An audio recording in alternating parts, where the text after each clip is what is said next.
Ribuan pendukung sepak bola terlibat bentrokan dengan petugas keamanan di luar Stadion Jatidiri Semarang, Jawa Tengah.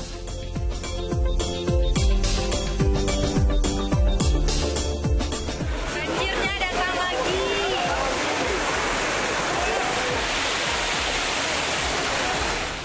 Banjir bandang susulan kembali menerjang lereng Ijen, Bondowoso, Jawa Timur.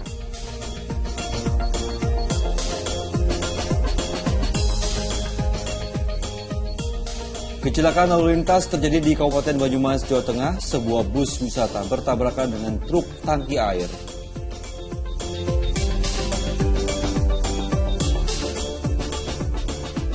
Polisi akhirnya berhasil mengungkap misteri pembunuhan pada wanita pengusaha ayam geprek di Bekasi, Jawa Barat.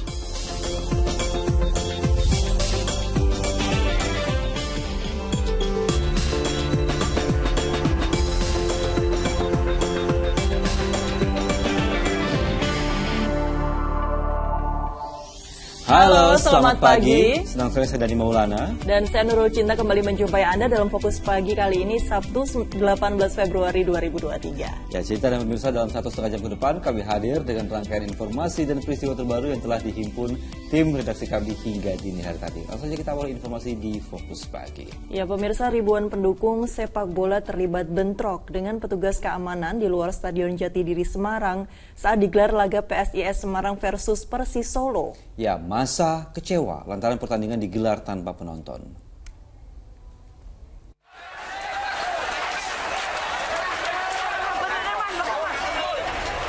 Ribuan supporter pendukung PSIS Semarang Jumat sore di luar Stadion Jatidiri Semarang berlarian ketika dihalau oleh polisi yang melepaskan tembakan gas air mata.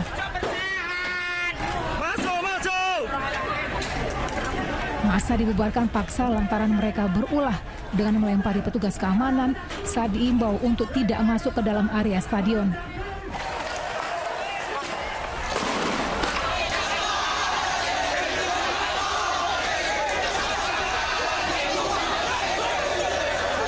Para supporter itu memaksa masuk ke dalam stadion yang sedang menggelar laga PSIS Semarang lawan Persis Solo. Padahal sudah diatur bahwa pertandingan tersebut tanpa penonton, sesuai dengan rekomendasi yang diterbitkan oleh Polrestabes Semarang. Ada desakan, ada keinginan yang dilakukan oleh penonton dari Semarang, ingin menyaksikan pertandingan secara langsung. Namun kita sudah sampaikan bahwa pertandingan ini tanpa penonton. Kemudian kami juga bisa memastikan bahwa penonton yang hadir tadi itu satu pun tidak memiliki tiket. Kerumunan supporter pun kemudian berhasil dihalau menjauh dari pagar stadion. Sementara pertandingan di dalam stadion tetap berjalan dan tidak terganggu dengan peristiwa tersebut. Agus Hermanto melaporkan dari Semarang, Jawa Tengah.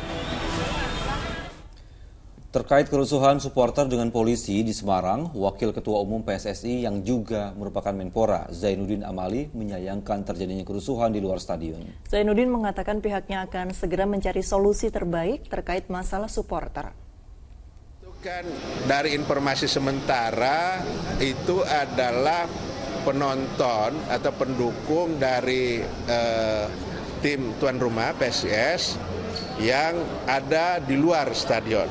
Nah, kalau sudah di luar stadion tentu kita ada aturan-aturannya. Yang tidak boleh itu kan kalau di dalam stadion. Pihak Polri pasti ada ukuran-ukurannya. Itu.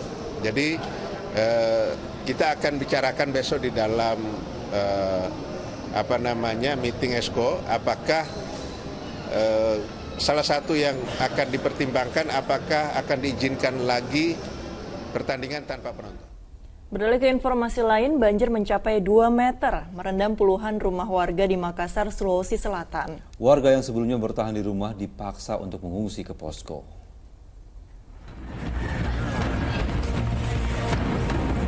Menggunakan perahu karet satu persatu warga dievakuasi petugas BPBD dari rumah mereka yang terendam banjir di Kompleks Perumnas Antang, Kelurahan Manggala, Kota Makassar, Sulawesi Selatan, Jumat siang. Warga diantaranya lansia dan anak balita diminta mengungsi ke posko di Masjid Darul Mutakin lantaran ketinggian banjir mencapai 2 meter. Sebelumnya warga bertahan di rumah masing-masing. 1 meter berarti Bu ya? Itu baru memang mau mengungsi atau? Baru kok mengungsi, aku pikir tidak gitu, tidak bakalan naik. Ternyata naik di rumah. Ternyata naik. Sejak hari apa itu memang? Hari Selasa mulai sampai hari ini. Bahkan beberapa di antara warga mulai terserang gatal-gatal dan penyakit kulit karena bertahan di rumah mereka sejak hari Selasa lalu. Kami ada beberapa yang sakit, tetapi dari Dinkes Puskesmas Antang setiap hari posko di sini. Kemudian kami juga kemarin dikunjungi dari tim medis marinir sudah datang ke sini juga bantu kami. Selain obat-obatan, warga juga membutuhkan pakaian dan selimut. Kurang gede Pak itu Pak. Sementara itu diduga terseret banjir, seekor ular piton ditemukan di teras rumah warga di Desa Mejobo, Kecamatan Mejobo, Kudus, Jawa Tengah. Hewan reptil berukuran panjang 2,5 meter itu akhirnya berhasil ditangkap warga. Jumat pagi banjir di Kecamatan Mejobo sudah surut.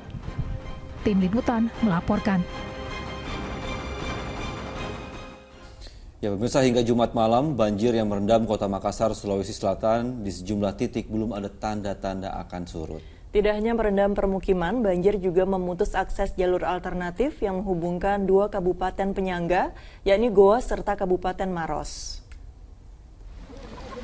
Ketinggian banjir di kawasan Jalan Nipa-Nipa di Kecamatan Manggala, Kota Makassar, Sulawesi Selatan yang merupakan akses jalan alternatif. Hingga Jumat malam tadi mencapai 70 cm.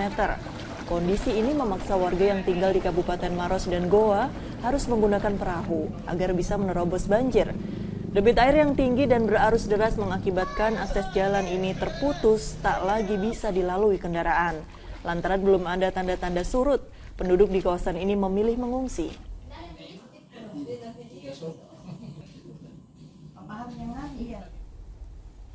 Banjir bandang susulan kembali menerjang lereng Ijen Bondowoso, Jawa Timur Jumat sore. Ya, banjir yang membawa material lumpur dan kayu meluber ke badan jalan serta permukiman hingga memicu kepanikan warga.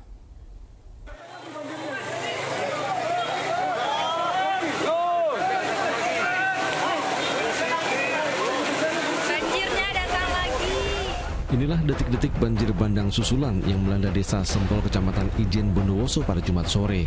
Banjir yang membawa material lumpur dan kayu mengalir deras melalui badan jalan lantaran Sungai Sempol tak mampu menampung volume air. Derasnya aliran air juga sempat membuat warga dan petugas di lokasi panik dan berlarian. Banjir susulan terjadi menyusul hujan deras di kawasan hulu Sungai Sempol, Gunung Suket. Meski tak sampai merusak permukiman warga, namun banjir susulan ini mengakibatkan akses utama di Kecamatan Ijen kembali lumpuh karena tertutup oleh material lumpur kayu. Curah hujan yang tinggi itu di Gunung Suket, sehingga membawa material sebagian turun ke bawah. Alhamdulillah rumah masyarakat tidak tergenang, cuma air lewat juga, tapi memang material di jalan bertambah. Banjir bandang di perumahan Pancoran. Nah, ini. Jalan protokol macet total Jember Bondowoso. Sementara itu Jalan Raya Desa Dadapan, Kecamatan Grujukan, Bondowoso diterjang banjir akibat luapan Sungai Dadapan. Jalan nasional Kabupaten Bondowoso dan Jember ini sempat lumpuh akibat diterjang banjir dengan ketinggian hingga 1 meter. Meski petugas telah menutup akses jalan lantaran arus air cukup deras, namun sejumlah pengguna jalan nekat menerobos banjir. Tak hanya badan jalan, puluhan rumah di kompleks perumahan yang berada di sisi jalan raya ini juga ikut diterjang banjir yang berasal dari luapan Sungai Dadapan. Saya selama tinggal di sini lebih dari 10 tahun, baru kali ini. Nah, air yang masuk ke perumahan ini akibat dari tanggul itu. Karena tembok ini kebetulan jebol. Sementara itu ratusan kendaraan terjebak kemacetan panjang menyusul ambrolnya sebuah jembatan di Kecamatan Maisan, Bondowoso, Jawa Timur Jumat sore. Jembatan yang merupakan akses utama penghubung Kabupaten Bondowoso dan Jember ini ambrol akibat diterjang banjir dari luapan Sungai Maisan yang berhulu di lereng pegunungan Argopuro. Salah satu sisi dinding jembatan runtuh dan hanyut terbawa derasnya aliran sungai. Selain menghanyutkan sebagian konstruksi jembatan, hampir separuh badan jalan raya juga ikut amblas. Untuk mengurai kemacetan, petugas terpaksa memberlakukan sistem buka tutup jalan dan mengarahkan kendaraan besar untuk mencari jalur alternatif. Tommy Iskandar melaporkan dari Bondowoso, Jawa Timur.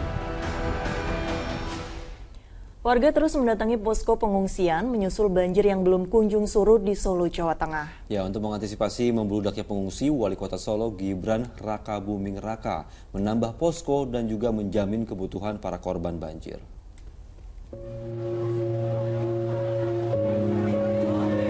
Banjir yang merendam Kelurahan Coyotakan, Solo, Jawa Tengah Jumat siang belum juga surut. Wilayah ini merupakan paling parah terdampak banjir. Karena banjir tak kunjung surut, warga terus mendatangi posko pengungsian, termasuk mereka yang sebelumnya memilih bertahan di rumah dan mengungsi sementara di pinggir jalan.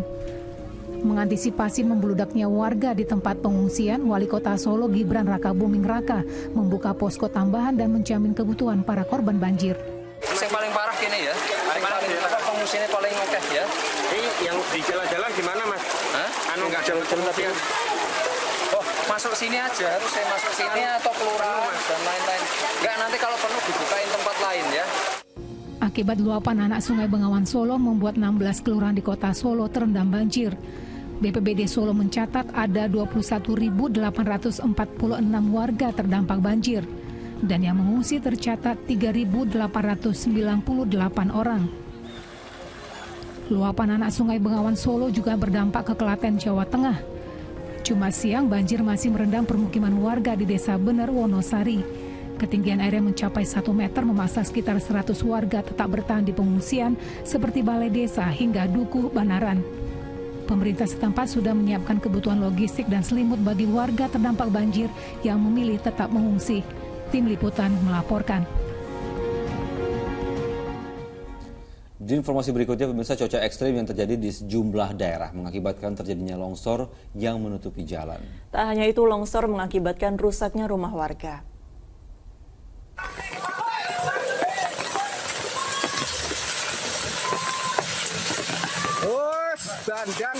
Inilah saat tebing setinggi sekitar 10 meter yang berada di tepat di belakang rumah warga di Desa Padas, Madiun, Jawa Timur, longsor dan menutup jalan desa. Karena merupakan jalur utama di desa tersebut, warga pun bergotong royong membersihkan material longsor yang tertimbun di jalan tersebut. Longsor terjadi setelah kawasan itu diguyur hujan lebat. Diduga tidak kuat menahan curah hujan, tebing retak dan ambrol.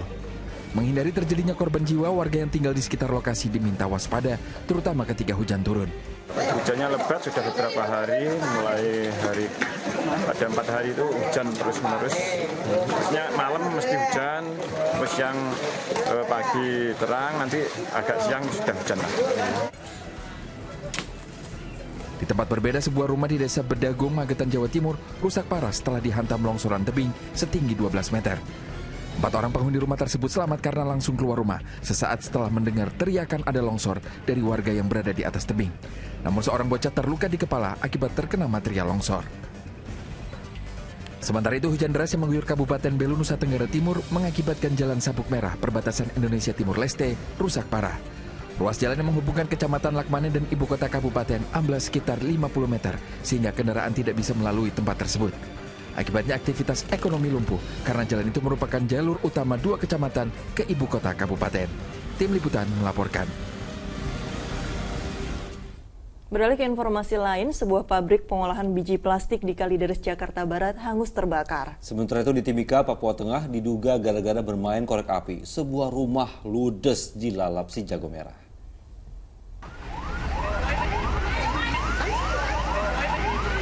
Kepulan asap disertai api muncul dari sebuah rumah yang terbakar di Jalan Heatubun, Timika, Papua Tengah, Jumat pagi. Petugas pemadam kebakaran mengerahkan 3 mobil damkar untuk memadamkan si jago merah. Api baru bisa dikuasai 1,5 jam kemudian. Diduga kebakaran gara-gara anak sang pemilik rumah bermain korek api di dapur dan menyulut benda di sekitarnya. Satu harus 2 dia ibu, perempuan. Mungkin dia yang main, yang tinggal di rumah, mungkin dia yang main tadi korek di dapur. Jadi kita sempat lihat, dia lari-lari keluar, lalu saya tanya, kenapa? Itu rumah saya terbakar, di dapur terbakar. Tidak ada korban jiwa dalam kebakaran ini.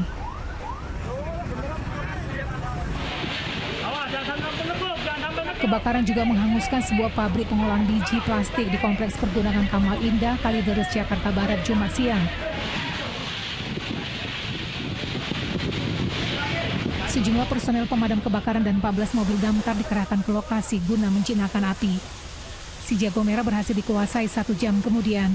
Diduga kebakaran akibat percikan api dari korsleting listrik mesin yang jatuh ke bahan-bahan kimia yang mudah terbakar. Sumber api menurut informasi yang diterima itu dari mesin produksi, percikan mesin produksi sehingga mengenai bahan kimia. Tidak ada korban jiwa dalam peristiwa tersebut, sementara kerugian material ditaksir mencapai ratusan juta rupiah. Tim Liputan melaporkan.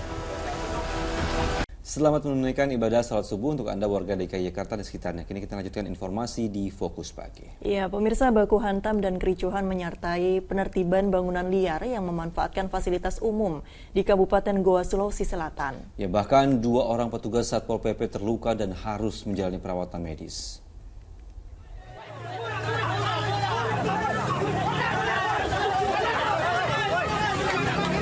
Kericuhan ini menyertai upaya penertiban bangunan ruko berlantai 3 di Jalan Sultan Hasanuddin, Somba Opu, Goa, Sulawesi Selatan, Jumat siang.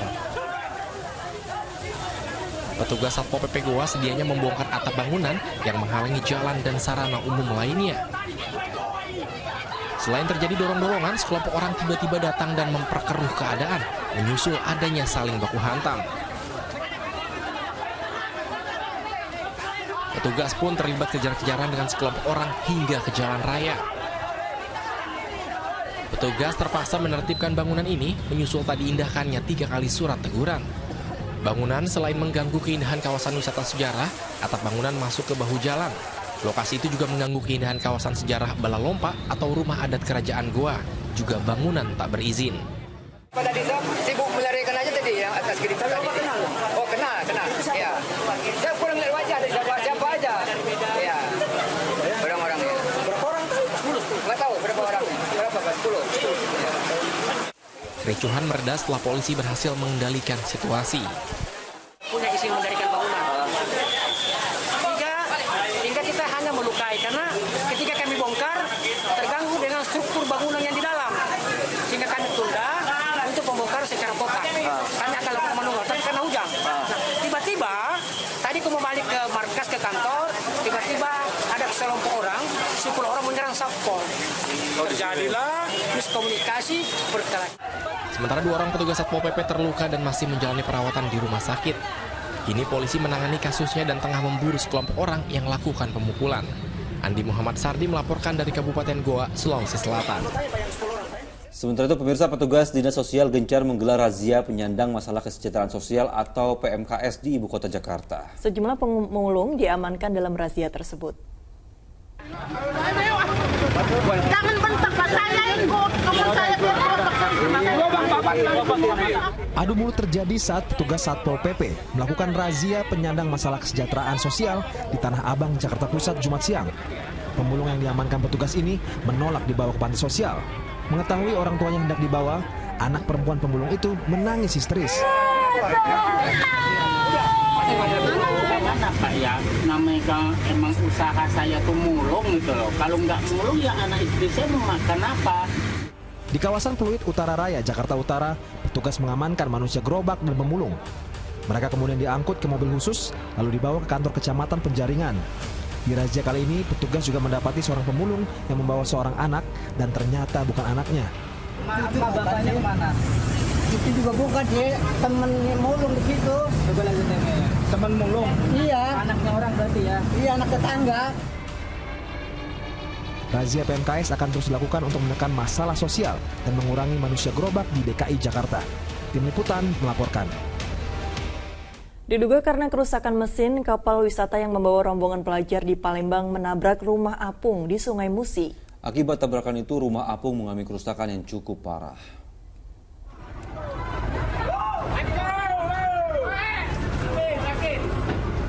Dalam video yang direkam seorang warga, terlihat kapal wisata yang mengangkut rombongan pelajar menabrak rumah apung di Sungai Musi, Kecamatan Seberang Ulu 1, Palembang, Sumatera Selatan, Jumat siang. Akibat tabrakan tersebut, rumah apung rusak berat dan beberapa tiang penyangga patah. Sementara kapal tidak melanjutkan perjalanannya dan seluruh penumpang diturunkan di dermaga yang berada tak jauh dari lokasi tabrakan.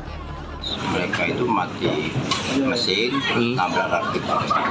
Apa yang rusak? Yang rusak cukup parah, 80% ya sebenarnya dari bangunan rakit ini kan.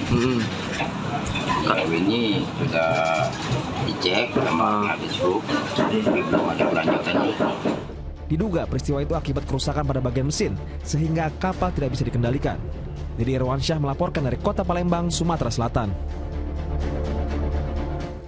Pemirsa, petugas gabungan menggelar operasi lintas jaya di Jalan Raya Bogor, Pasar Rebo, Jakarta Timur. Kendati petugas menindak kendaraan umum dan angkutan barang, puluhan pengendara motor ketakutan hingga nekat putar balik dan lawan arus.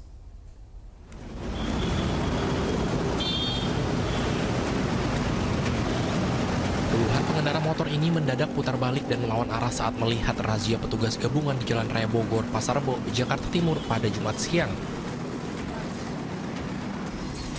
Mereka ketakutan terjaring razia kendati petugas gabungan Dishub dan TNI Polri menyasar sejumlah kendaraan umum dan angkutan barang.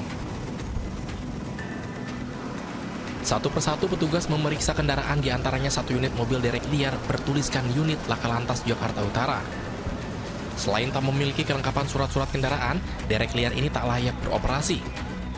Di antaranya karena ban kendaraan sudah gundul, bahkan nomor plat kendaraan diduga palsu. Tidak hanya unit mobil derek, 3 kendaraan angkut barang yang kelebihan muatan dan masa berlaku kirnya habis juga turut diamankan. Sementara puluhan kendaraan umum dan angkut barang lainnya mendapat sanksi tilang karena masa berlaku SIM dan surat tanda nomor kendaraan habis. Menindak kendaraan angkutan barang maupun angkutan penumpang. Ya, kita bergabung sama rekan samping yaitu dari TNI Polri, kita yaitu tadinya 3 pilar. 3 pilar kita dalam penindakan ini kita sudah memeriksa surat-surat kendaraan ya, untuk merayakan teknisnya. Razia petugas gabungan dari TNI, Polri, dan Dishub bertujuan untuk menekan angka pelanggaran angkutan barang. Triwibowo melaporkan dari Jakarta. Kasus pengemudi mobil SUV yang merusak taksi daring di kawasan Senopati, Kebayoran Baru, Jakarta Selatan berakhir damai. Pengemudi taksi daring memilih untuk mencabut laporan polisi setelah tersangka bertanggung jawab untuk mengganti kerugian korban.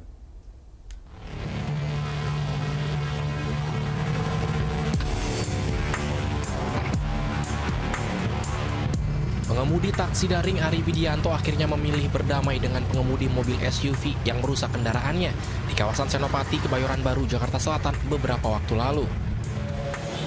Ari mencabut laporan kasusnya ke polisi Jumat siang sebagai penanda kesepakatan damai. Selain itu, tersangka pengemudi mobil SUV Giorgio Ramadan memiliki itikat baik, seperti meminta maaf dan berjanji tidak mengulangi perbuatannya. Tersangka juga berkomitmen mengganti seluruh kerugian korban. Ari Widianto, warga Pamulang, Tangerang Selatan, telah mengajukan permohonan penyelesaian kasus ini melalui pendekatan restoratif justice atau secara kekeluargaan. Adanya itikat baik dan permintaan maaf dari saudara Jojo kepada saya dan keluarga, dan juga adanya perjanjian bahwa saudara Jojo tidak akan mengulangi perbuatannya kembali. Dan juga ada komitmen dari saudara Jojo ke keluarga bahwa akan mengganti kerugian atas kerusakan yang saya alami. Rekaman video pengemudi mobil SUV merusak kendaraan taksi daring sempat menghebohkan masyarakat luas dan jagat maya. Dalam video amatir itu, tersangka memukul mobil korban dengan replika senjata api dan samurai, serta menabrakkan kendaraannya ke mobil korban kemudian kabur.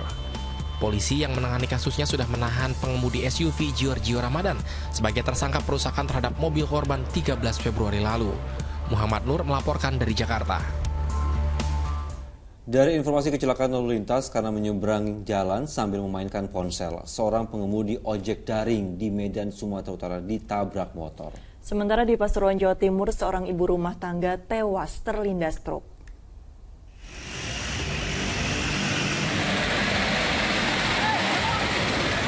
Seorang ibu rumah tangga tewas seketika usai terlindas truk di Jalan Pantura, Surabaya, Pasuruan, tepatnya di Desa Beji, Pasuruan, Jawa Timur. Hampir seluruh badan korban terlindas roda belakang truk kontainer. Kecelakaan pada Jumat siang ini terjadi saat korban hendak menyeberang jalan. Namun ia tak melihat adanya truk kontainer yang melintas. Wanita itu sempat melakukan pengereman, namun ia malah terjungkal dan terlindas hingga tewas seketika. Pengemudi sepeda motor ada 2 dari arah Donkap, dari arah selatan ke timur tidak melihat kendaraan yang dari arah barat, sehingga pengendara roda 2 langsung nyelonong masuk ke roda belakang kontainer.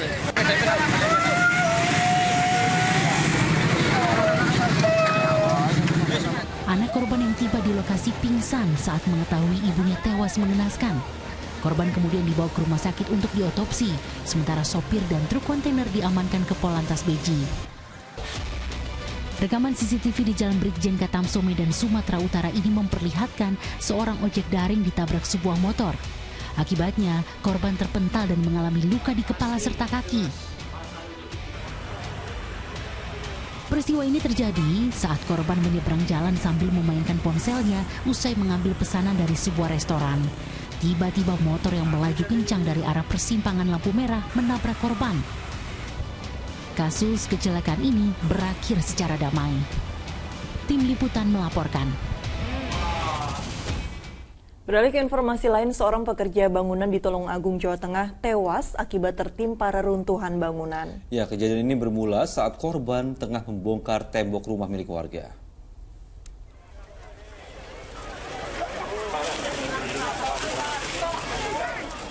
Jasad pekerja bangunan bernama Mulyani ditemukan tergeletak di balik reruntuhan tembok di Kelurahan Bago di Kabupaten Tulungagung, Jawa Tengah. Peristiwa itu bermula saat korban membongkar tembok rumah milik seorang warga bernama Heru Purnomo. Salah satu warga setempat curiga tidak melihat korban, padahal alat kerjanya ada di lokasi. Setelah dicari, korban ditemukan di tumpukan puing bangunan dalam kondisi tidak bernyawa. Belum diketahui penyebab tembok itu ambruk. Jenazah korban dievakuasi ke RSUD Dr. Iskak Tulungagung untuk divisum. Dari pihak keluarga sebenarnya tidak nyuruh untuk merobohkan, enggak, cuma bersih-bersih. Karena tidak ada kegiatan, akhirnya dia inisiatif merobohkan dindingnya itu. Rumahnya sendiri? Iya. Bukan, ini pekerja dia di sini. Dan sekilas tadi luka di mana? Lukanya tadi ada luka di kepala tadi. Nah, karena ada korban apa itu ada namanya tembok tadi. Ada tulang yang patah atau belum sedetail itu. Asik bermain di Kali Kasturi, Tangerang Selatan, Banten, 2 orang anak tewas tenggelam. Ya, diduga kedua bocah laki-laki itu tidak bisa berenang.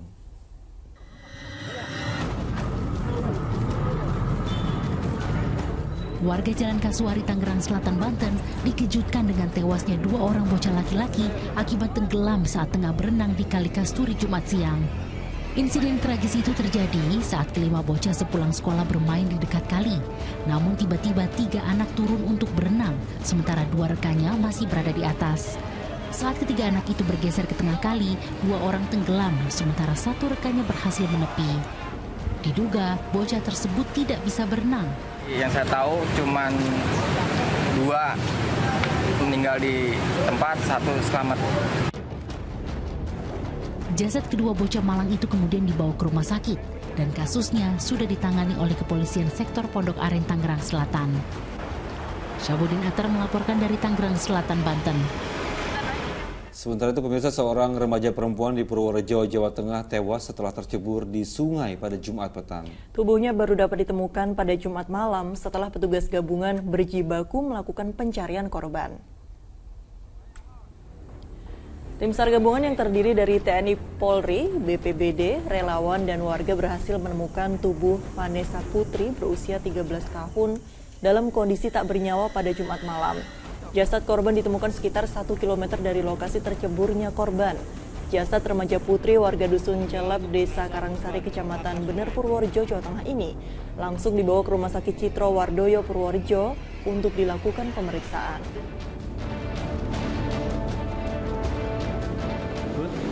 Setelah selesai sekolah, kemudian bermain ke arah Liwasri ke Jembatan Kuning, Desa Kaliurip. Kemudian di jembatan itu menurut saksi diketahui sudah dalam keadaan tercebur.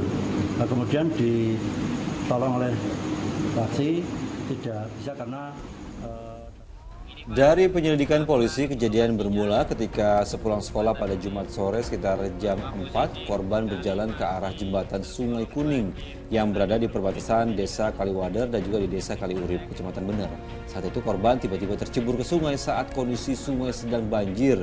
Diduga karena tidak bisa berenang, korban hanyut dan terbawa arus sungai yang deras.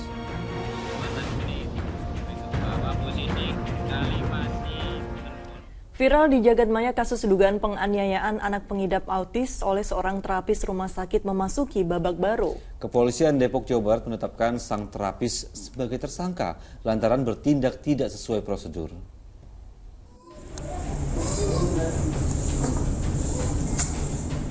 Video berdurasi 1 menit 11 detik yang memperlihatkan seorang anak menangis meronta-ronta beredar luas di media sosial. Dalam video ini terlihat kepala sang bocah diapit oleh kedua paha oknum terapis yang sibuk memainkan ponselnya.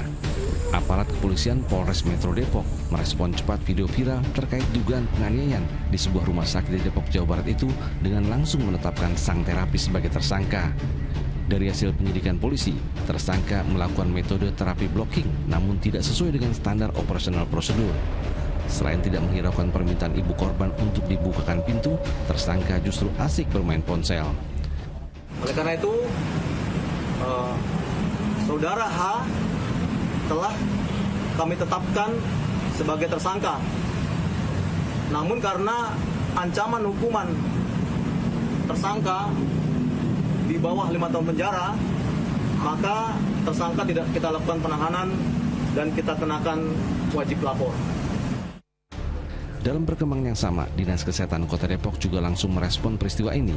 Dari keterangan pihak rumah sakit, tersangka sudah dipindah tugaskan dari terapis menjadi staf administrasi. Jadi dari sisi Dinas Kesehatan sebagai fungsi pengawasan dan pembinaan, dan kami sudah menyampaikan kepada pihak rumah sakit melakukan pembinaan. Dan pihak rumah sakit berdasarkan laporan yang tertulis sudah melakukan pemindahan yang bersangkutan ke bagian administrasi sebagai upaya pihak rumah sakit. Dari pasal yang dikenakan polisi terkait kasus ini, tersangka tidak ditahan lantaran hukuman kurungan di bawah 5 tahun. Namun tersangka dikenakan wajib lapor. Nahyudi melaporkan dari Depok, Jawa Barat. Di informasi berikutnya, pemirsa, Lembaga Perlindungan Saksi dan Korban (LPSK) memastikan akan memberikan perlindungan terhadap terdakwa Richard Eliezer sebagai justice kolaborator yang akan diperpanjang hingga 6 bulan ke depan. Perpanjangan diberikan setelah adanya potensi ancaman terhadap Eliezer pasca putusan Majelis Hakim Pengadilan Negeri Jakarta Selatan.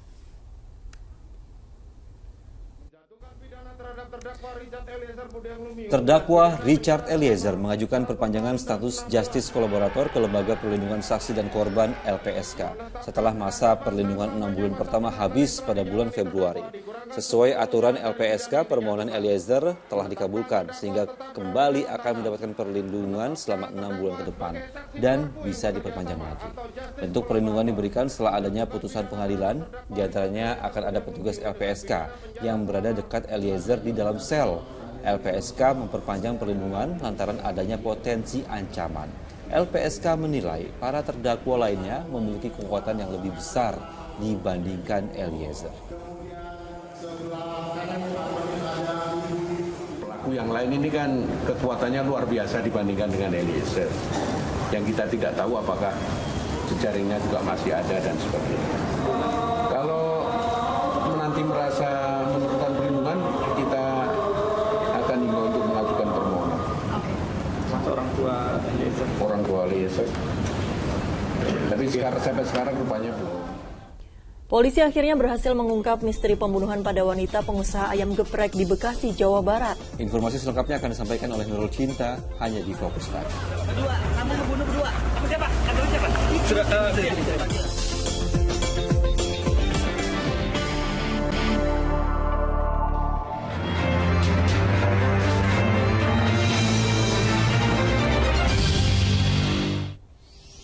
Anda masih menyaksikan Fokus Pagi. Pemirsa, polisi akhirnya berhasil mengungkap misteri pembunuhan pada wanita pengusaha ayam geprek di Bekasi, Jawa Barat.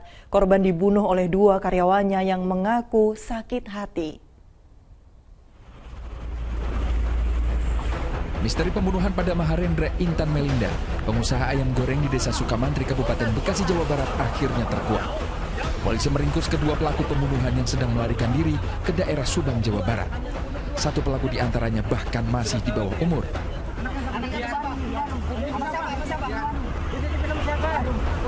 Saat diringkus, polisi juga akhirnya menemukan anak korban yang diculik. Bocah berusia 1,5 tahun itu ditemukan di pos ronda yang gelap tanpa penerangan cahaya. Tak jauh dari TKP, kedua tersangka ditangkap.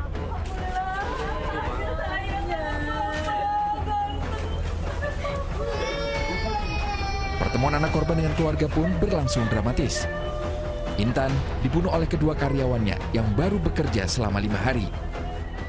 Pembunuhan ini menurut keterangan tersangka telah direncanakan selama 3 hari.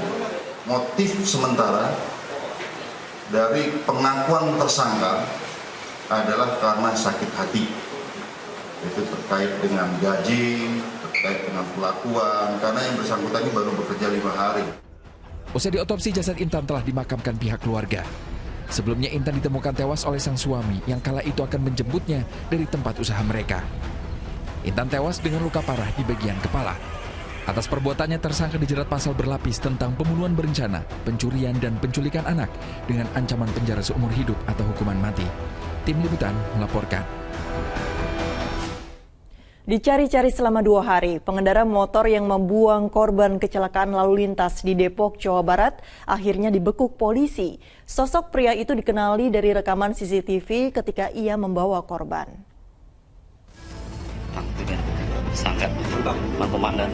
Polisi membekuk pria yang diduga membuang seorang wanita korban kecelakaan lalu lintas di Depok, Jawa Barat. Tersangka diringkus di kediamannya di Pengasinan, Bojongsari, Kota Depok pada hari Jumat. Dari tangannya disita sepeda motor yang digunakan saat terlibat kecelakaan. Terduga pelaku membuang korban di sebuah kebun kosong di Jalan Haji Kimah Puring, Rangkapan Jaya Baru, Depok, Jawa Barat, yang jaraknya sekitar 2 km dari tempat kecelakaan lalu lintas. Si pelaku membawa korban atas nama Eleven pergi dari area lokasi kecelakaan dengan alasan akan dibawa ke klinik. Sosok terduga pelaku dikenali dari rekaman CCTV di jalan yang dilintasi saat akan membuang wanita berusia 53 tahun itu. Warga yang menemukan lalu membawa korban ke Rumah Sakit Umum Daerah Depok, namun nyawanya tak terselamatkan. Hingga Jumat malam, terduga pelaku masih menjalani pemeriksaan di Mapolrestro Depok untuk mengungkap motifnya membuang korban itu. Nahyudi melaporkan dari Depok, Jawa Barat. Polisi meringkus 2 pelaku penganiayaan berat terhadap warga desa Purwawinangun, Suranenggala, Cirebon. Para pelaku merupakan ayah dan anak, membabi buta membacok korban hingga kritis usai sang anak terlibat cekcok saat pesta miras. Pasangan bapak dan anak KY dan MK ini hanya tertunduk saat digelandang petugas Polres Cirebon Kota pada Jumat petang. Keduanya dibekuk 4 jam setelah menganiaya tetangganya dengan sebilah golok. Kejadian diawali saat sang putra berinisial KY cekcok dengan korban saat tengah berpesta minuman keras di pos kamling desa setempat. Sakit hati dengan korban, KY membangunkan bapaknya yang sedang tidur di rumah. Bukannya meredam emosi, KY, MK yang terpancing justru ikut membacok korban hingga sekarat. Anaknya cekcok, yang atas nama KY itu kembali ke rumah melaporkan kepada bapaknya yang atas nama MK sambil membawa golok. Kemudian bapak sama anak itu kembalilah ke pos yang tadi, langsung dilakukan penganiayaan. Berarti sebelum cekcok itu ada dasar dendam juga, dan atau gimana? Diduga mereka bertiga memang sudah ada. Beralih ke kasus lainnya, pemirsa, warga di Kampung Baru, Bandar Lampung dikejutkan dengan temuan seragam serta identitas kepolisian dari terduga pelaku pencurian motor. Sementara di Jakarta, ketahuan mencuri sepeda motor. Seorang pria ditangkap hingga babak belur dihajar warga.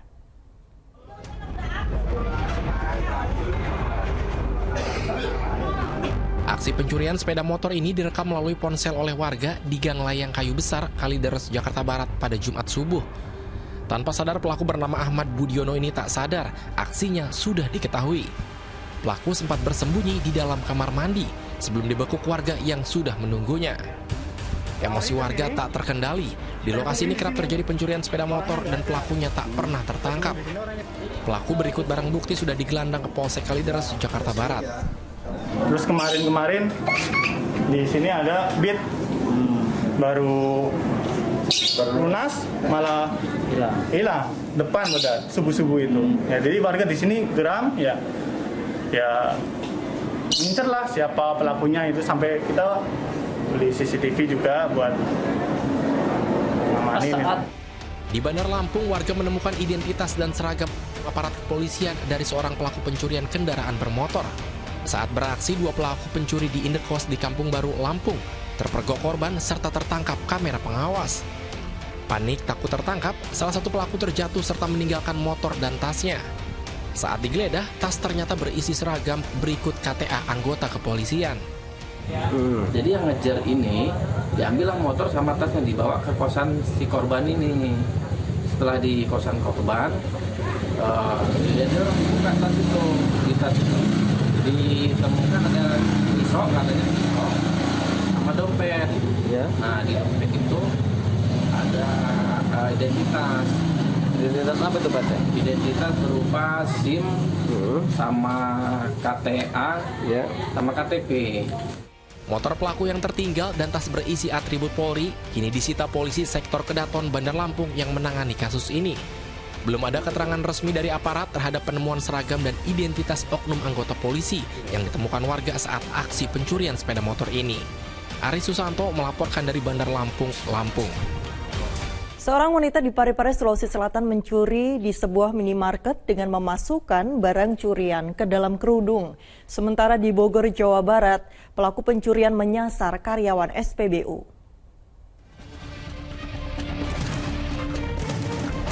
Wanita berusia 51 tahun ini nekat mencuri tas karyawan SPBU di Jalan Pasir Kuda, Bogor, Jawa Barat.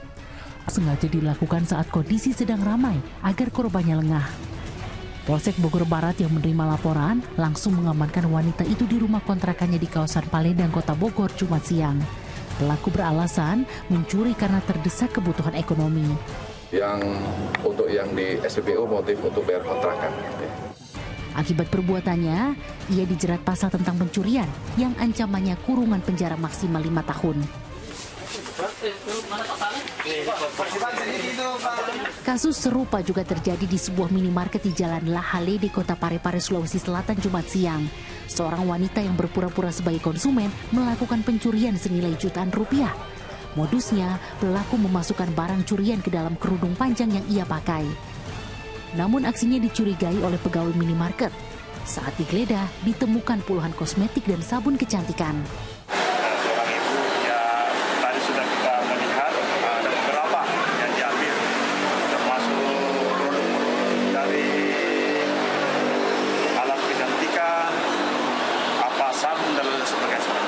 Selanjutnya, wanita itu dibawa petugas ke kantor polisi untuk dimintai keterangan. Tim Liputan melaporkan. Tim Reserse Narkoba Polres Bangkalan berhasil menangkap 5 orang anak jalanan di Bangkalan, Jawa Timur yang menjadi pengedar sabu-sabu. Dari hasil penggerebekan, polisi menemukan sejumlah paket sabu-sabu dari tangan para tersangka. Sampai Madura. 4 anak jalanan ini tidak berkutik saat digerebek polisi di tempat kosnya di Bangkalan, Jawa Timur. Para remaja ini sempat mengelak sebagai pengedar narkoba dan hanya mengaku sebagai anak jalanan yang kerjanya meminta uang receh di lampu merah. Namun setelah didesak polisi, mereka akhirnya mengaku uang dari hasil meminta-minta di jalanan lalu dibelikan sabu-sabu dan diedarkan di kalangan anak muda di kota Bangkalan. Keempatnya mendapat barang haram tersebut dari rekannya bernama Mustaqim yang sama-sama berprofesi sebagai anak jalanan. Dari hasil penggerebekan di rumah Mustaqim, polisi berhasil menemukan beberapa paket sabu. Polisi kini masih terus memburu bandar narkoba yang memasok sabu-sabu di kalangan anak muda di kota Bangkalan. Ya, bandarnya ini yang namanya Birin ini. 2 kali kami lakukan penggerebekan di rumahnya Birin, selalu gagal, tidak menemukan target. Hanya yang kedua ini menemukan di rumahnya Mustaqim ini, karena Mustaqim ini memang sebagai suruhannya, sebagai tukang jual. Kelima tersangka yang berhasil ditangkap akan dijerat pasal tentang narkoba dengan ancaman hukuman minimal 5 tahun penjara. Salina Wali melaporkan dari Bangkalan, Jawa Timur. Temuan ladang ganja seluas 1 hektar di Kabupaten Bone, Sulawesi Selatan Jumat siang langsung dimusnahkan polisi. 2 orang yang diduga sebagai pemilik ganja dibekuk aparat kepolisian. Inilah rekaman saat unit narkoba Polda bersama BNN Provinsi Sulawesi Selatan menemukan tanaman ganja di lahan seluas 1 hektar. Berada di pegunungan Bolangi, Kabupaten Bone, sebagian tanaman langsung dimusnahkan dengan cara dibakar di tempat. Diduga aktivitas penanaman ganja sudah berlangsung lama. Saat ditemukan, tanaman memiliki ketinggian dari 16 cm hingga 1 meter. Atas temuan ini, polisi membekuk 2 tersangka sebagai pemilik tanaman ganja. Keduanya memanfaatkan kepolosan seorang petani untuk membantu menanam bibit ganja yang dibelinya secara daring. PA ini diberi bibit ya dalam bentuk biji daripada ganja, kemudian diperintahkan untuk ditanam di pegunungan Bolangi ya. Jadi mereka hanya menerima ini ditanam di lahan garapan di pegunungan Bolangi gitu, ya. Dan sementara ya lahan yang ditanam itu seluas kurang lebih. KPK menahan Ketua Pengurus Yayasan Rumah Sakit Sandi Karsa Makassar, Sulawesi Selatan, Wahyudi Hardi, atas kasus dugaan suap pengurusan perkara di Mahkamah Agung. Tersangka diketahui menyuap Hakim Justisial Adi Wibowo sebesar 3,7 miliar rupiah agar rumah sakit yang dipimpinnya tidak dinyatakan pailit. Usai menjalani pemeriksaan selama 8 jam, KPK menetapkan Ketua Pengurus Yayasan Rumah Sakit Sandi Karsa Makassar, Wahyudi Hardi, sebagai tersangka. Wahyudi dijerat atas kasus dugaan suap dalam pengurusan perkara Mahkamah Agung. Penahanan ini merupakan rangkaian pengembangan penyelidikan terkait kasus suap yang menjerat Hakim Justisial Edi Wibowo. Sebelumnya, Rumah Sakit Sandi Karsa Makassar dinyatakan pailit pada putusan di tingkat pengadilan negeri hingga mengajukan kasasi ke Mahkamah Agung. Diduga agar tidak dinyatakan pailit di tingkat kasasi, Wahyudi menyerahkan dana sebesar 3,7 miliar rupiah kepada Edi yang dilakukan bertahap. Sebagai bentuk komitmen tanda jadi, Saudara WH diduga memberikan sejumlah uang secara bertahap hingga mencapai jumlah sekitar 3,7 miliar kepada Saudara EW yang menjabat sebagai panitera pengganti, statusnya adalah Hakim Justisial, tetapi dalam perkara tersebut sebagai panitera pengganti Mahkamah Agung yang diterima melalui Saudara MH dan Saudara AB sebagai perwakilan sekaligus orang kepercayaannya. Untuk memudahkan penyidikan, KPK menahan Wahyudi Hardi selama 20 hari ke depan di rumah tahanan KPK cabang Pomdam Jaya Guntur. Tersangka dijerat Undang-Undang Tindak Pidana Korupsi dengan ancaman hukuman di atas 10 tahun penjara. Muhammad Nur melaporkan dari Jakarta. Puluhan makam di Kecamatan Kanigoro, Kabupaten Blitar, Jawa Timur hancur, diduga dirusak oleh orang tidak dikenal. Polisi masih mengusut aksi perusakan makam itu dan memburu pelakunya. Puing-puing bangunan makam serta batu nisan berserakan di Pemakaman Umum Glondong, Kecamatan Kanigoro, Kabupaten Blitar, Jumat siang. Diduga 56 makam ini dirusak oleh orang tidak dikenal sehari sebelumnya. Perusakan kuburan tersebut telah dilaporkan ke Polres Blitar. Saya hari Selasa jam 4 saya masih di sini, itu cari rumput itu sama jabut tela itu satu, itu bekasnya masih baru itu. Setelah tahu kuburan dirusak seperti apa Pak? Terus saya lapor sama Pak RT, 3 RT itu kan, sini 3 RT yang menguasai. Polisi masih mengusut aksi perusakan makam itu dan mengejar pelakunya. Nur Ramadan melaporkan dari Blitar, Jawa Timur. Kita jeda sejenak, sejumlah informasi lain masih akan hadir, di antaranya kecelakaan lalu lintas terjadi di Kabupaten Banyumas, Jawa Tengah. Sebuah bus wisata bertabrakan dengan truk tangki air. Fokus Pagi segera kembali bersama Dani Maulana.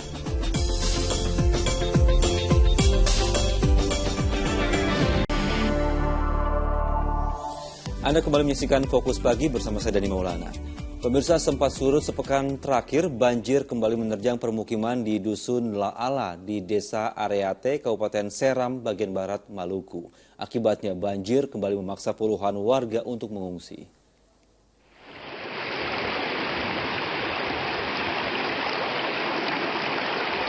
Banjir setinggi 30 hingga 50 cm Jumat malam tiba-tiba merendam rumah di permukiman Dusun La'ala, Seram bagian barat Maluku, hingga memaksa puluhan warga kembali mengungsi. Meski tidak separah banjir sebelumnya, namun warga khawatir banjir disertai lumpur yang menerjang makin parah. Apalagi curah hujan masih berpotensi kembali turun, serta dapat memicu meluapnya sungai di dusun ini. Sekarang kita mengungsi di rumahnya tetangga yang jauh daripada banjir. Sekarang kita bahas semua, kita punya rumah semua terendam dengan air banjir. Bupati, gubernur, tolong juga atasi katumpung apa itu juga yang ada bencana alam yang ada di La'ala ini.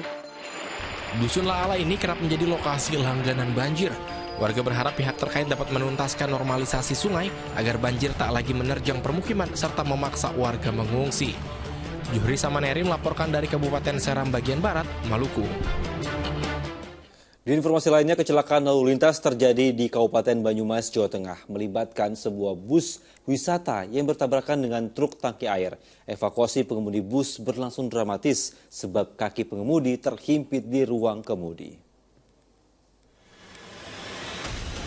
Detik-detik kecelakaan antara bus wisata dengan truk tangki pengangkut air terekam CCTV sebuah toko di Jalan Raya Wangon, Banyumas pada hari Jumat.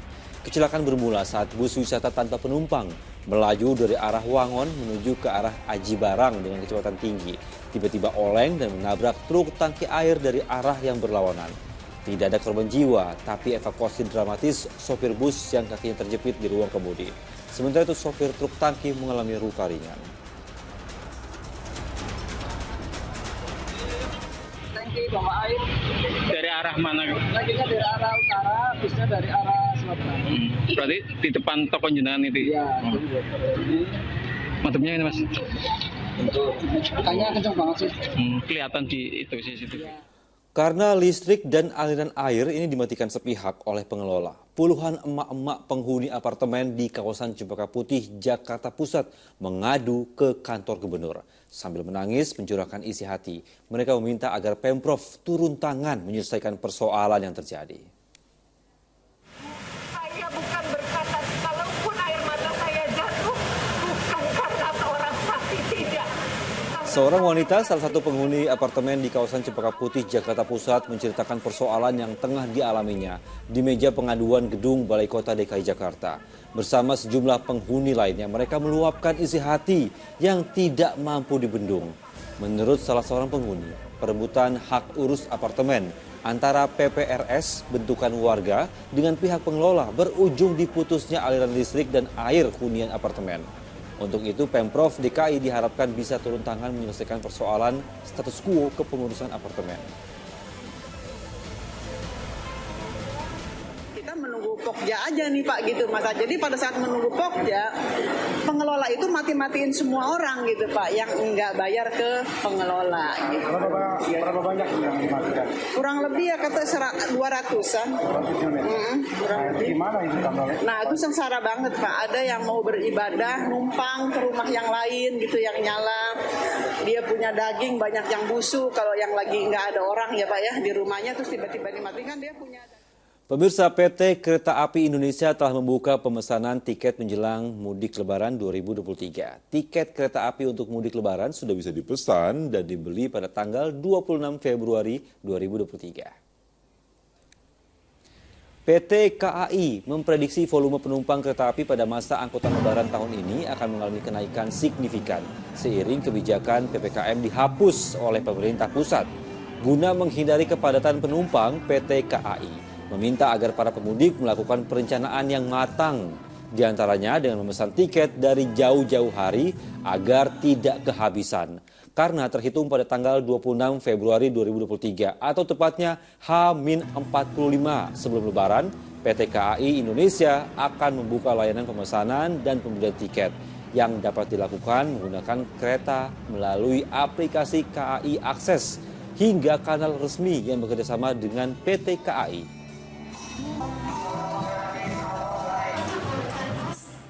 Ini kami maksudkan agar masyarakat bisa dengan matang merencanakan mudik atau libur mereka pada masa angkutan lebaran nanti.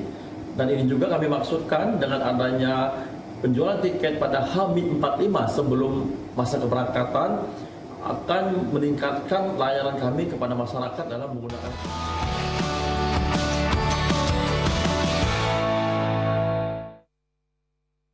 Pemirsa, pasar murah berbagai bahan pangan di Kabupaten Tuban, Jawa Timur diserbu ratusan ibu-ibu di rumah tangga. Mereka rela berdesak-desakan hingga saling dorong untuk dapat membeli kebutuhan dapur dengan harga yang lebih murah.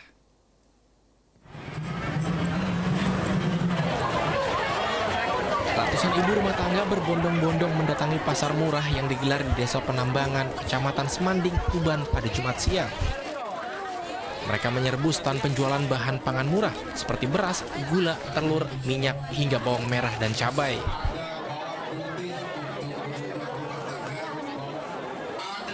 Seperti takut tidak kebagian, mereka nekat merangsek maju hingga terjadi desak-desakan dan saling dorong. Akibatnya beberapa anak dan balita yang diajak sang ibu harus terhimpit di antara barisan pengantri. 8 dari sini. Ini berarti berebut gitu ya? Iya, sama pelan-pelan. Mumpung ada harga murah. Dibanding harga toko, Bu? Harga toko kalau segini 62,5. Selisih 20.000. Hanya dalam waktu sekitar 1 jam sejak dibuka, 5 ton beras yang disiapkan ludes terjual. Untuk mengantisipasi aksi borong, petugas membatasi pembelian warga. Untuk beras misalnya, setiap warga hanya diperbolehkan membeli 2 kemasan 5 kg saja. Sapari Ranuwijaya melaporkan dari Tuban, Jawa Timur. Pemirsa, minyak subsidi pemerintah atau minyak kita di pasar tradisional di Pontianak, Kalimantan Barat masih sulit didapat oleh pembeli. Kondisi serupa juga terpantau di Kabupaten Bogor, Jawa Barat. Sempat mengalami kelangkaan, kini stok minyak kita ada, tapi harganya masih di atas eceran tertinggi. Sempat menghilang, minyak kita kini bisa kembali didapat di sejumlah pasar tradisional di Kabupaten Bogor, Jawa Barat. Seperti di Pasar Gandoang, stok minyak kita kembali bisa didapat di sejumlah agen. Meski demikian, harga minyak bersubsidi pemerintah ini dijual lebih mahal dari harga eceran tertinggi. Tidak jarang pedagang menjual produk minyak kita di harga Rp16.000 per liter. Padahal harga eceran tertinggi yang ditetapkan oleh pemerintah sebesar Rp14.000 per liternya. Stok mah nggak banyak sih, katanya nggak dikasih banyak beli. Oh, beli juga kadang-kadang mahal harganya. Oh, dijatah berarti belinya ya? Jatah seminggu paling 50 dus. Oh, itu juga jarang. Sementara itu di sejumlah pasar tradisional di Pontianak, Kalimantan Barat, hingga saat ini minyak kita masih sulit didapat. Meski masih ada pedagang yang menjual, tapi harganya jauh di atas harga eceran tertinggi yang dipatok oleh pemerintah. Di Pasar Kemuning, Pontianak, 1 liter minyak kita masih dijual dengan harga Rp16.000-17.000. Itu pun hanya ada beberapa pedagang. Hingga kini belum ada operasi pasar yang dilakukan untuk menyalurkan minyak kita di pasaran.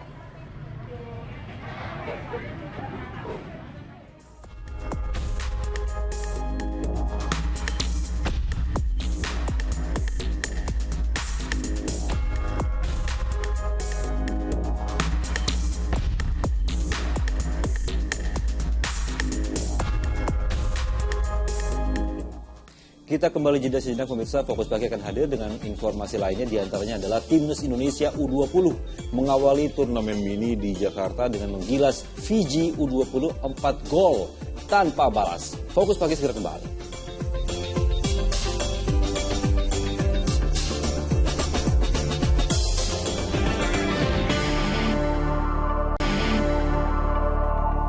Anda masih menyaksikan Fokus Pagi bersama saya Nurul Cinta. Dan saya Dani Maulana. Kini kita lanjutkan informasi di Fokus Pagi. Pemirsa, Presiden Turki Recep Tayyip Erdogan melalui saluran telepon menyampaikan ucapan terima kasih kepada Presiden Republik Indonesia Joko Widodo atas bantuan pemerintah Indonesia untuk bencana gempa di Turki dan juga di Suriah. Ya, sementara tim SAR gabungan terus melakukan pencarian serta pembersihan puing-puing bangunan yang roboh dan rusak parah.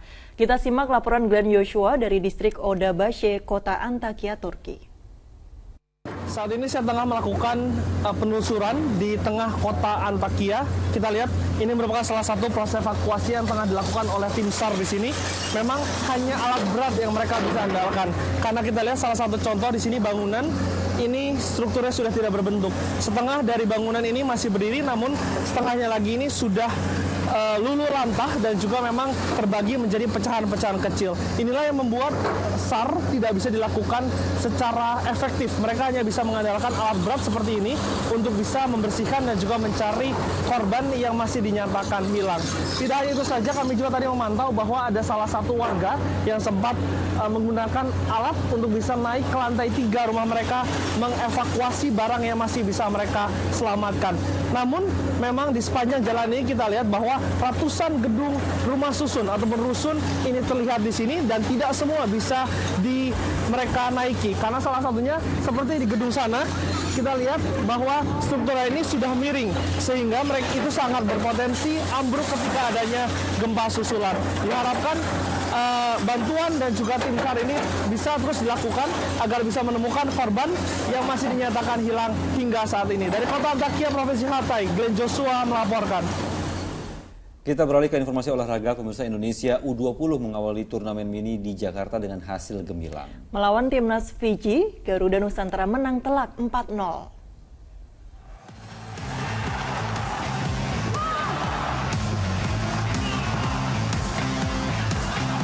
Timnas Indonesia U20 melakoni laga uji coba kontra Fiji U20 di Stadion Gelora Bung Karno, Jakarta pada Jumat malam. Sempat kesulitan menghadapi barisan pertahanan lawan yang memiliki postur tubuh menjulang. Pasukan Sinteyong akhirnya berhasil unggul di menit ke-36. Menerima umpan tarik Ginanjar Wahyu, Arkan Fikri dengan apik menceploskan gol ke gawang Fiji. Skor 1-0 menutup interval pertama. Di awal babak kedua, tepatnya menit ke-49, tuan rumah menambah keunggulan berkat sambaran Kakang Rudianto. Memanfaatkan bola yang memantul akibat terkena mistar.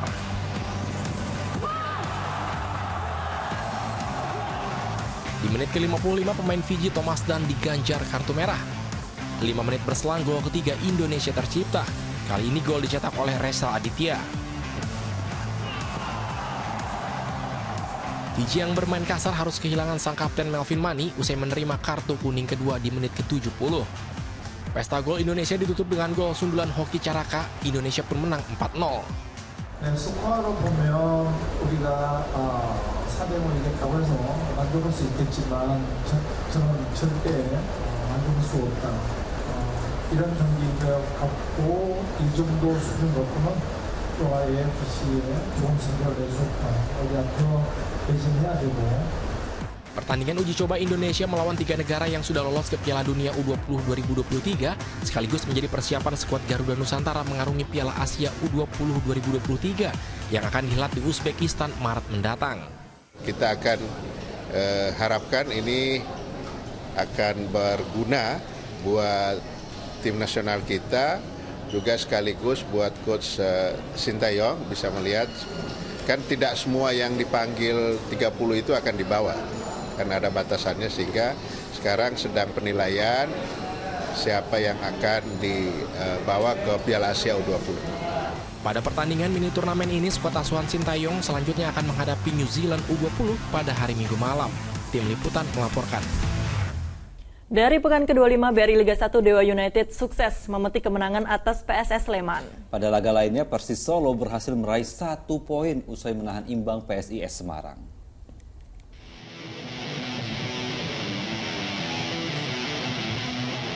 Misi Dewa United untuk kembali ke jalur kemenangan berhasil terlaksana di pekan ke-25 BRI Liga 1.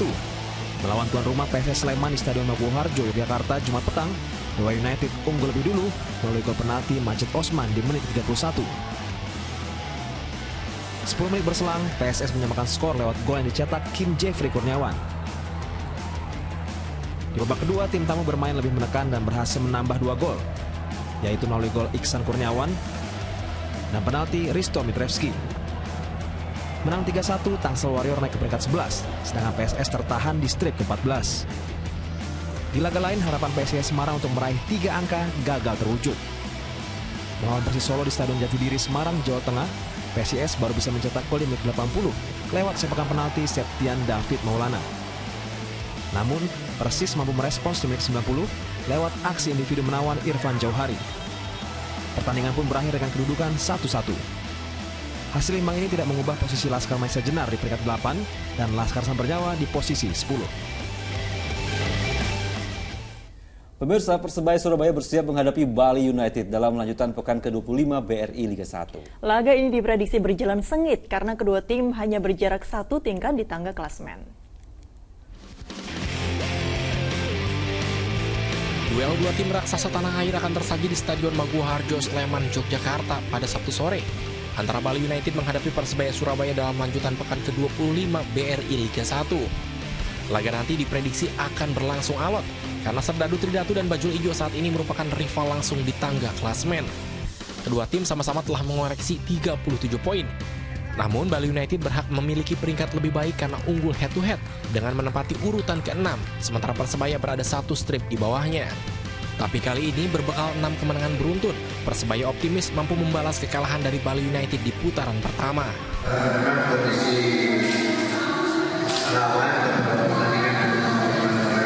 Tetapi itu bukan menjadi ukuran kalau kita sudah tetap kami akan berjuang sebab-sebab itu bisa memenangkan pertandingan. Jelang duel nanti Persebaya diprediksi akan kembali mengusung formasi andalan 4-3-3, skema yang memungkinkan Bajul Ijo tampil lebih menekan dengan 3 penyerang di depan. Wahyu Diono melaporkan dari Sleman, Daerah Istimewa Yogyakarta. Beralih ke informasi lain, Yayasan Pundi Amal dan Peduli Kasih SCTV Indosiar kembali menggelar bakti sosial bersama TNI Angkatan Laut serta pemerintah Kabupaten Maluku Tengah, Provinsi Maluku. Ya, diantaranya pemirsa adalah operasi katarak serta khitanan massal gratis menyasar ratusan orang warga kurang mampu di kota Masohi di Maluku Tengah.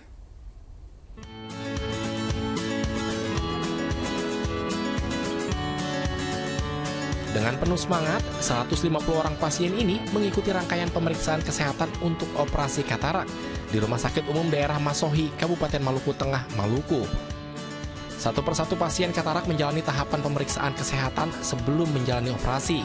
Setelah dinyatakan siap, mereka kemudian langsung menjalani operasi yang ditangani tim dokter.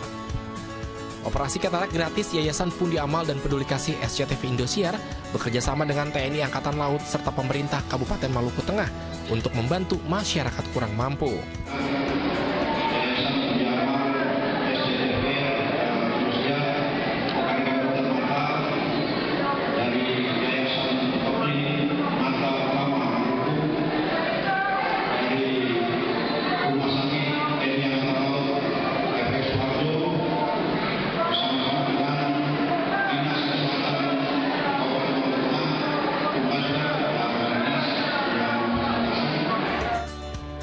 Kita jadi orang tak punya, kita tidak ada punya.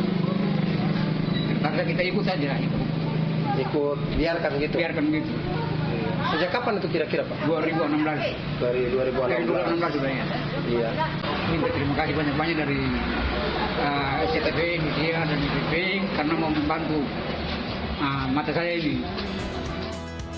Selain operasi katarak, YPP SCTV Indosiar juga melangsungkan hitanan massal untuk 150 anak-anak kurang mampu di daerah ini selama 2 hari, yaitu 17 hingga 18 Februari 2023. Juhri Samaneri melaporkan dari Kabupaten Maluku Tengah, Maluku. Usai sudah Fokus Pagi hari ini pemirsa, dan setelah Fokus Pagi jangan lewatkan untuk menyaksikan program Panggilan. Ya, mewakili tim redaksi dan kerabat kerja yang bertugas, saya Nurul Cinta. Dan saya Dani Maulana pamit undur diri. Selamat pagi, selamat beraktivitas, jaga kesehatan selalu, dan sampai jumpa.